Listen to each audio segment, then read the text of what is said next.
ikan apa? Betul banget, ikan nila. Ikan air tawar ini umum dibudidaya karena resiko kematiannya rendah dan rasanya enak. Nah, biasanya ikan nila dapat dipanen di usia 4-6 bulan dengan bobot 300 hingga 500 gram per ekor. Artinya, tidak semua ikan yang dijaring bisa diambil untuk panen. Makanya, sambil panen sekaligus proses sortir. Jika ikan masih terlalu kecil, akan dikembalikan ke kolam. Wah, baru satu ember kecil saja beratnya hampir 85 kilogram. Biasanya satu kolam besar nila menghasilkan ratusan kilogram, bahkan sampai hitungan ton. Wah, banyak juga ya. Semangat ya paman-paman.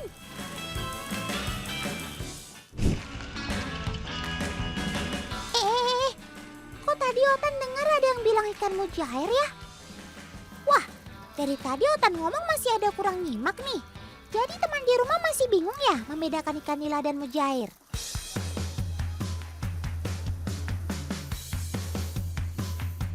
Gimana nggak ketuker antara ikan nila dan mujair?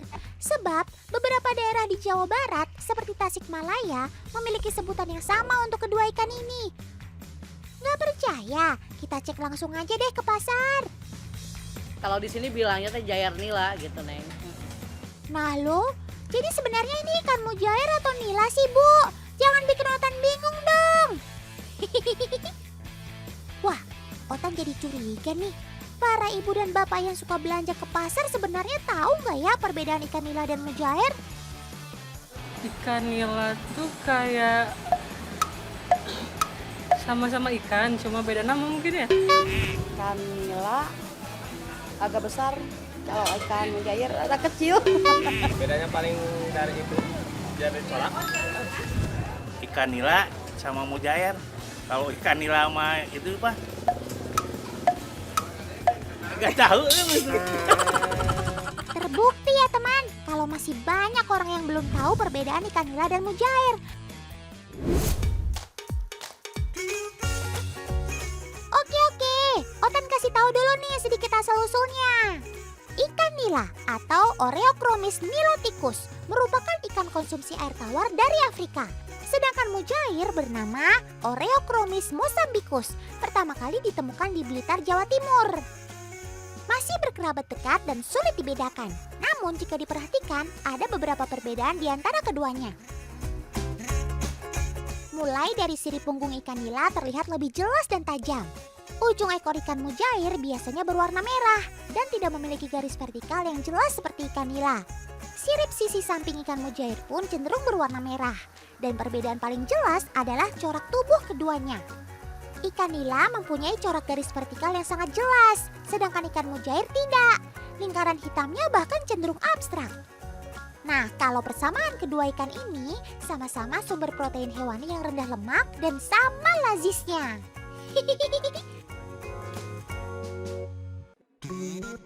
Panggilan, sekali lagi panggilan untuk Bu Ibu, Mbak, Teteh yang suka makan ikan. Kumpul! Otan dan Kak Dinda bukan mau bikin demo masak sih, tapi mau kasih tips membersihkan sisik ikan yang praktis tanpa takut terluka kena pisau. Caranya ya dengan ketimun. Potong serong satu buah ketimun, lalu gosokkan ke tubuh ikan mulai dari pangkal ekor menuju kepala. Tada! Sisik ikan langsung mudah terkelupas. No repot, no luka-luka. Keren maksimal. Oh iya, selain sisiknya terkupas, ketimun juga bermanfaat untuk menghilangkan bau amis loh. Nah, makin praktis kan, Moms?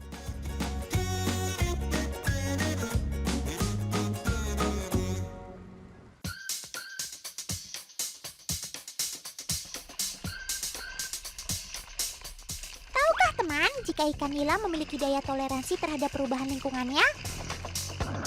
Yaps, sederhananya, nila memiliki daya tahan tubuh yang kuat, bahkan pada suhu ekstrim sekalipun, seperti penggunaan unsur nitrogen.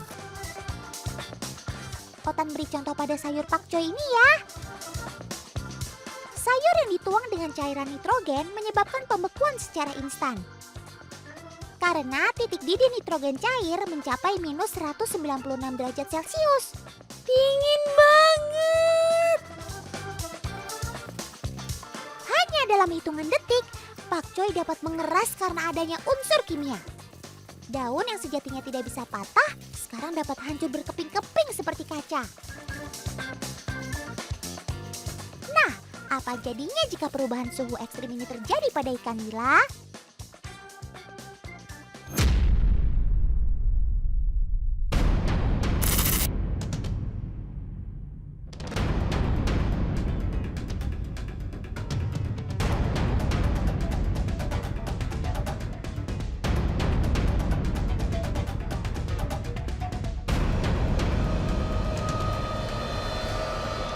Ikan nilanya membeku, teman. Teknik ini disebut dengan kriopreservasi atau teknik pengawetan jangka panjang. Suhu didih nitrogen bereaksi untuk menonaktifkan sel-sel tubuh ikan. Tenang, nilainya baik-baik aja kok, teman. Ikan tidak merasa kedinginan karena tidak ada kristal es tajam yang akan merusak sel. Ibaratnya sih, si ikan lagi sleeping beauty. Nah, jika kita masukkan kembali ke dalam air, suhu akan mulai naik hingga mengaktifkan jaringan sel ikan. Dan akhirnya hidup kembali. Yeay! Ternyata teknik kriopreservasi ini umum digunakan pada bidang perikanan loh. Salah satunya untuk menjaga ikan tetap segar saat pengiriman jarak jauh. Jadi nggak usah khawatir penggunaan nitrogen ini dapat menyiksa si ikan.